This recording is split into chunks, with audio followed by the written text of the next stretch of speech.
अस्सलामुअलैकुम। तो की हाल मेरे भैन भाइयों, उम्मीद करना तुम ठीक हो। सो अलहमदुलिल्लाह मैं ठीक ठाक हाँ। तो इस दिन मेरी एक छोटी जी रिक्वेस्ट है कि मेरी वीडियो लाइक किया करो और मेरे चैनल में सबसक्राइब कर लो ताकि मेरे हर आने वाली वीडियो थोड़े तक बासानी पहुँच सके। जोगी बाबा जी आए ने साडे कोल, देखो जी इन्हों को सप है,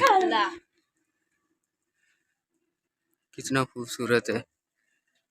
हाँ जी बाबा जी, भाई भी आ गए सप वेखन, इकरा फातिमा भी आ गई, बाजी और भी आए खोते ने सप वेखन। ये बाबा जी पहाड़ी इलाके का सप है ते ये खांदा पींदा की बाबा? गोश्त खांदा? ठीक। लिया पानी बाबे नु, पानी और पानी पियो।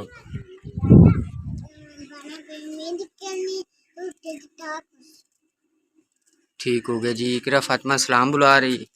अस्सलामुअलैकुम, की हाल चाल ने मेरे बहना भाई? उम्मीद करने हैं कि तुम ठीक ठाक हो। सो अल्हम्दुलिल्लाह असी ठीक ठाक है।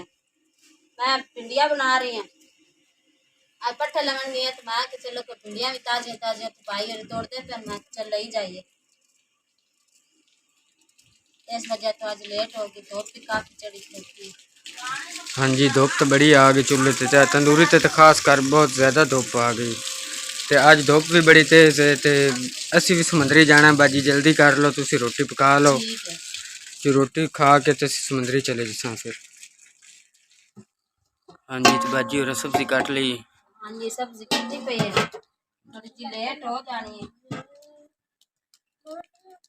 ठीक हो गया बाजी, मैं मुड़ेंज करना भी असी समुद्री जाने हैं, मामू तो मैं चले हैं।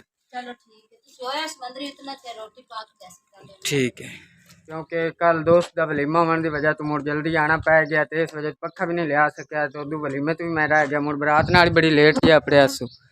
तो मामू तो मैं हम निकले जाने समुद्री पक्खा।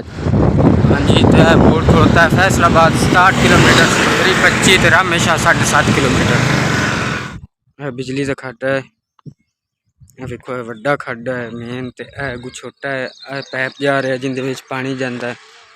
इस साइड से अगू पुली बनी हुई है, तो देखो भी पानी खड़ोता है। तो माशाल्लाह कितनी लम्मी है, नाल इनकी बिजली की। तो बैक साइड से खूह है, देखने कितना गहरा खूह है, काफ़ी गहरा है। और सामने ट्राली खड़ोती है जी, साडा देहाती माहौल होंदा है इस तरीके, मतलब फसलों पानी शानी लावन वास्ते बिजली लगी हुई है। हाँ जी साडा मोटरसाइकिल ही रस्ते खराब हो गया, अल्लाह खैर। हाँ जी मामू जी की मसला बन गया? चैन लथ गया, कोयल का एक साइड टुट गई है। हाँ टापा ला के आप चैन लाने सही करने हैं, जे हो गया तो फिर हमेशा ठीक करा लांगे। ठीक हो गया मामू जी। स्कूटर साढ़े तो कोयल टुट गई, इस वजह तो हम असी टुर के तेरा हमेशा वाली साइड से जाते, क्योंकि हम वापस गढ़ फतेह शाह तो असी जा नहीं सकते। इस वजह तो असी हमेशा जाते पे भी उत्थों कोई मिस्त्री मिल जासी तो उत्थों ही ठीक करा दी। असी समुद्री शहर पहुँचे हैं तो हूँ पक्खा चाह के इंशाल्लाह थोड़ी देर तक वापस चले जैसा। मोटरसाइकिल मुड़ा हमेशा जो ठीक करवाना पै गया, जी वजह से ज़्यादा लेट हो गई जी। तो अल्लाह की फिर असी पहुँचे हैं अंकल को पक्खा चाहने दोबारा देखते हैं पक्खा ठीक होया हो गया। अल्लाह की चाचू और ने फ़ोन करके पूछा, चाचू आख्या पक्खा ठीक हो गया। तो हूँ अल्लाह खैर सुख रखे थोड़ी देर तक लैके वापस चले जाए। तो अल्लाह की चाचू चलाते पे पक्खा, देखने की सूरत हाल।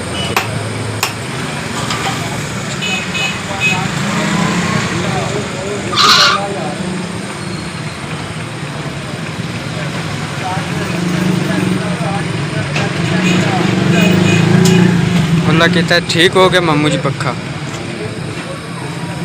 लो जी हूँ घूमता पाया, हूँ पक्खा ठीक है। मेहरबानी चाचू जी। मोटर बन ली, बन के कपड़े उन्हें रख ली, तो मामू जी पैसे देंगे पैन चाचू तो हूँ अस वापस चले हैं। घंटा घर चौक से वापस जा रहे हैं।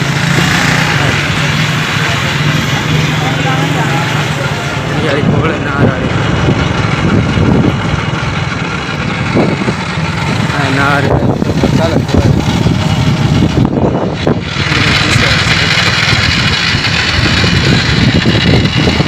छोटी जी नार मस्जिद बनाई, की मोटरसाइकिल ठीक करवा के गए हैं।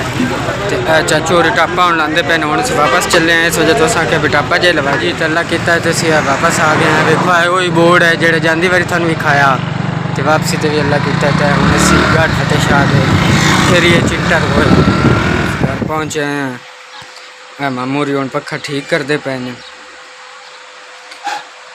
हाँ जी मामू जी उन्हें पखा कसते पे ने। हाँ जी ठीक है अच्छा पैप जेड़ा अपन नाल लै गया से लिए बोर वास्ते हाँ जी ये हो सकता बोर ना वादा करता हो अल्लाह किताब सही आ गया पैप लावांगे ठीक।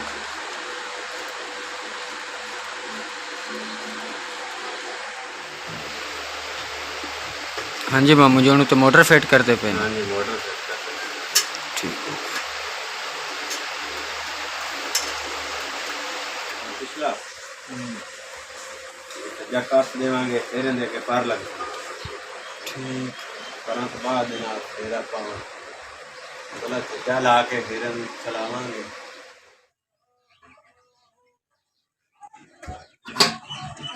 मामू री पार कसते मजे ने कोल मोमना ते इकरा बैठे ने।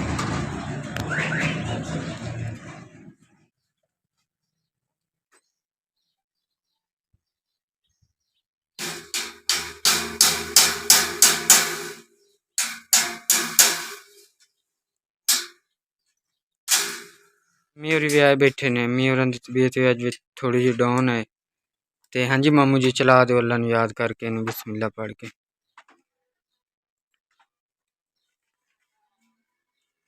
लो जी अल्लाह किता तो पखा ठीक हो गया। मुबारक को भी अम्मी पखा ठीक हो गया।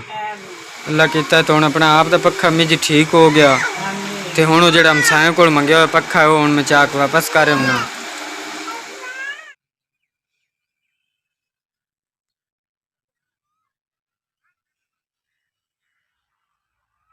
हाँ जी तो रूं का बूटा वेखो माशाअल्लाह रूं लगी हुई है। इंडिया चौकी हो गई विच सफाई हुई पई है। वेखो ना घाह शाह विच पटिया पिया तो कई नाल चौकी इंदी हो गई सारी। हाँ जी तो माशाअल्लाह मेरे बूटे ने दो में एक बदामा दा ते थल्ले गुलाब दा। बिस्मिल्लाह रहमान रहीम मैं इन्हें हुण पानी पांदा पिया।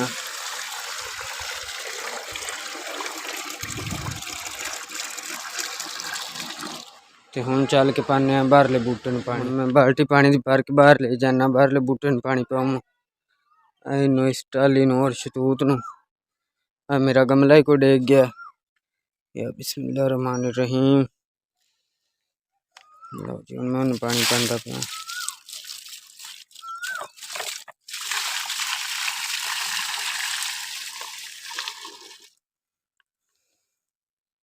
किता बिजली तो बिल आए पे ने मैंने सुनाने चाहिए तो मैं हुण बिल लवन जांदा पिया। अल्लाह खैर करे तां बिल दा पता लग जाए कि कितना बिल आ गया। ते आज समंदरी दा सफ़र ही बड़ा मुश्किल तय किया क्योंकि मोटरसाइकिल 2 बारी खराब हो गया तो 2 बारी सानू पैदल सफ़र करना पे। इस वजह तो अज उदे बड़ा टाइम से जी तो अल्लाह किया मैंने मेरा बिल मिल गया है। इस बारी अल्लाह खैर सुख रखे तो बिल भी बहुत ज़्यादा आया पे है। वेखो जी 16,558 रुपये बिल आ गया। तो हुण मैं वापस इन बिल नूं लैके घर जा रहा। हाँ जी तो बिल मैनू मिल गया हुण मैं जांदा पिया वापस घर नूं। ते शाम भी हो गई हुण मगरिब दी अज़ान आ गई। मैं हुण नमाज़ पढ़न भी जाना है तो लिहाजा इंशाअल्लाह कल दे व्लॉग विच मुलाकात होगी। खुदा हाफिज़।